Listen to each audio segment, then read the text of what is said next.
Aren't kids just the best? Little bundles of joy. Your whole world. Okay, but in all seriousness though, I feel that in recent years, people have become more adverse to having kids, for a plethora of reasons. From financial worries, other passions, or just lack of desire, people are just not having kids. Yet recently, I've noticed almost the opposite in gaming. As time progresses, we're seeing more and more stories about parenthood in gaming, with these games acting as ways for developers to pass on lessons to players. And it's not just father-son, mother-daughter, etc. These stories come in all different packages, yet they still manage to tap into an innate feeling in our minds that make them the perfect archetype for video games. With that in mind, join me as we examine what I believe to be the best structure in video games that exists. It's Yokoi here and welcome to the pond, because we're diving deep. Why Norman Reedus?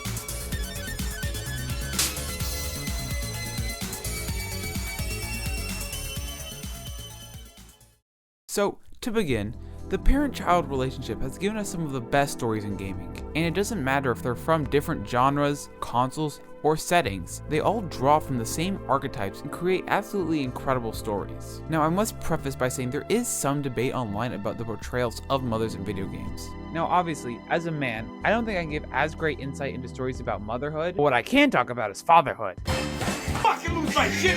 Damn, it's fucking. And I believe that these stories fall into one of three categories: the strained relationship, the undertaking, and the happenstance. The strained relationship mainly involves characters who have a difficult relationship. The story follows them as they navigate obstacles together, despite their issues as they attempt to connect with each other. The two most obvious ones being Godofwar and It Takes Two. Within Godofwar, when you're not killing gods or doing some epic shit, the narrative revolves around Kratos' struggle to connect with Atreus and vice versa. As a player, it pains me seeing them withhold from each other, being elevated by the great performances and animation, which subtly convey the hesitancy that they feel. And It Takes Two is basically any child of divorce's fanfiction. Huh? As both Cody and May must learn to cooperate for the sake of their daughter. Through their journey, they learn to love and understand each other, being facilitated by their great undertaking. This story structure works because it comes with built-in conflict and resolution. We as players want to see the characters get along, and the struggle to make that happen is what strings us along. Every conversation or slight acknowledgement can feel as good as the climax in any other game, and the inherent tragedy that comes from these disagreements allows for these stories to also feel extremely real.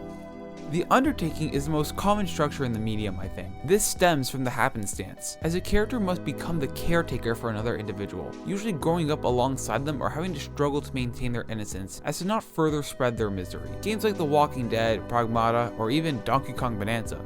Listen, I never said these games had to be sad. But I'll still cry. But it's true, these games center around a character being forced into the role of the caretaker, and in my opinion, that dynamic creates some of the strongest stories in gaming. It takes the inherent need we feel to protect others and combines that with pure innocence, which makes you even more anxious to preserve it. Especially since most of these titles contrast the purity with the horrors and oppressions of the world. It creates an internal struggle as you navigate and attempt to do your best despite what the world throws at you. Whether it's Kara in Detroit Become Human or Sean in Life is Strange 2, the journey not only teaches them how to be better parents, but also teaches them things about themselves along the way. And that's why I think this specific structure is so popular. Yet there's still one more.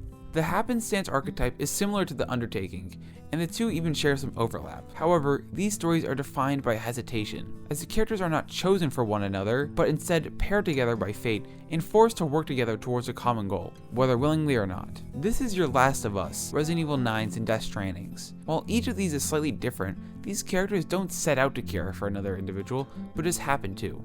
Both Joel and Sam initially want nothing to do with their respective packages. What the? While Grace is much more willing to put herself in harm's way for Emily. The passion comes from watching these characters come to care for each other despite their circumstances. Yet, this structure I think is probably the hardest to write effectively, as it can easily come off as contrived or unnatural if not given the proper consistency with both the characters and time. For example, it makes sense that Joel is initially very cold to Ellie, as the last time he cared so much about his daughter, she, Sarah. So watching them grow over time is much more natural. While Grace is a naturally caring person with her own trauma, so she's obviously much more sympathetic to Emily in her situation. And games are the perfect medium for these relationships to grow.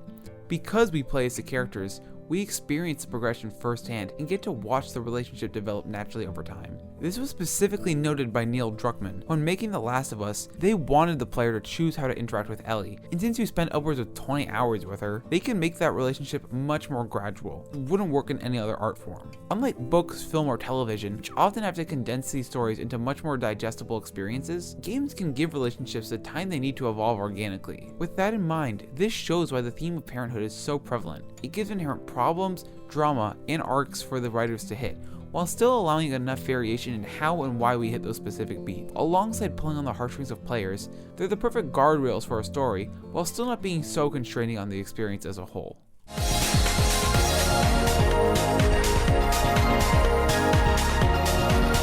Now, another reason this archetype is so useful is the fact that it works perfectly in a gaming format. Because the games intrinsically need two characters, developers can choose how dependent they are on each other at any given time. Whether it be solving puzzles, combat encounters, or mobility, all can vary based on the situation, and this is perfect for gaming. Take for example Godofwar.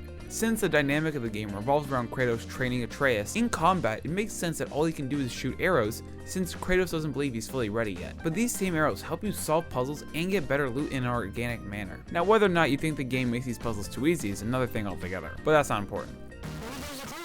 Will you shut the hell up? Within both the context of the gameplay and story, it makes sense. Or, for a different example, Hugo in A Plague Tale: Innocence. Initially, he starts off as a scared and helpless kid who you have to protect at all times, but as the game progresses, he becomes more confident in himself and is able to help you solve puzzles and control the rats. So once again, we see how the gameplay itself is created through the need to have these characters interact in some form. The nature of taking care of another individual can be used for and against the player, as sometimes those we care for end up being the ones we need to progress through the story.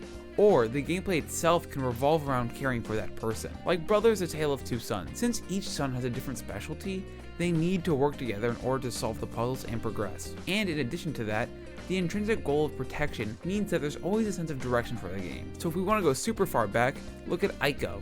Throughout the entire game, you have to care for Yorda, the main mechanics being grabbing her hand and having to ward off enemies from grabbing her. Here, the main gameplay loop itself is protecting another individual, which causes you to care so much more than a simple NPC in other games. And that's what's most impressive about this. It's also the fact that it's achieved without dialogue, instead, careful game design. This is something that Fumito Ueda set out to do from the very start of the game, designing everything, even down to the HUD to help enhance this connection and invest the player further into the world. I mean, for crying out loud, even the controller serves as a form of interaction, as it vibrates when you're close enough to grab hands, showing that even in the 2000s this concept was still super innovative. This structure works so well because it naturally justifies the gameplay, and the act of protection immediately creates a connection between the characters. Because while failing may mean a game over, it feels so much worse because of how much you've come to care for the characters. Like, I care more about BB than actual newborns. When he's upset, I feel worse about myself because it's probably something I did because I wasn't careful enough.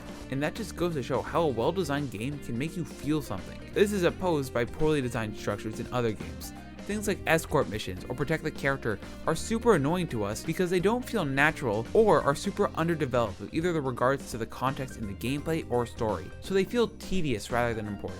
As this article explains, NPCs must match what the player perceives about the game world. They can do so much more than simply assist you, as they can also teach or guide you down specific paths. Yet no matter what, they must not distract from the game itself. And that's why it's such a precise balancing act that developers have to play when designing these systems, as if it's done incorrectly, it can completely ruin your experience with the game. And for my final point, this story structure literally makes us better people. Let me explain.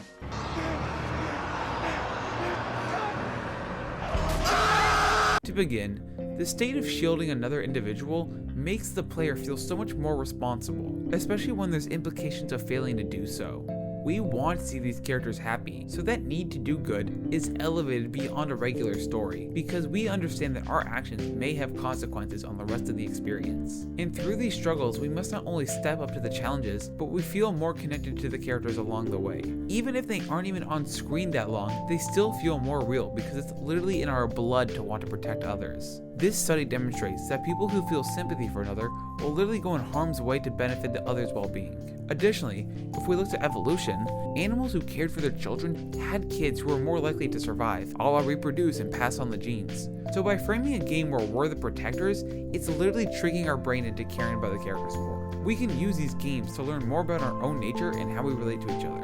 It's been noted, not just in gaming, but fictional characters help us process our emotions. We get so attached to them because we can relate to being on both sides of these relationships. Seeing that struggle portrayed helps people feel less alone, as we can resonate with the characters from completely different worlds, who still manage to feel extremely human. This is all emphasized by the fact that games are an interactive medium. As I said before, unlike movies, TV, books, or even paintings, we have to actively control one or both of these characters, and that places us into their shoes. They serve as an extension of us rather than just characters from which we observe, and that's why I believe this trend in Parenthood has been so predominant in gaming. It blends perfect narrative and gameplay, alongside reflecting the lessons of developers that have grown up and had children of their own, which are now being passed along to the next generation. But that's all I really have to say, so if you'll excuse me, I have to go give birth. Thanks for stopping by the pond. It's Akoi here, and I'm out.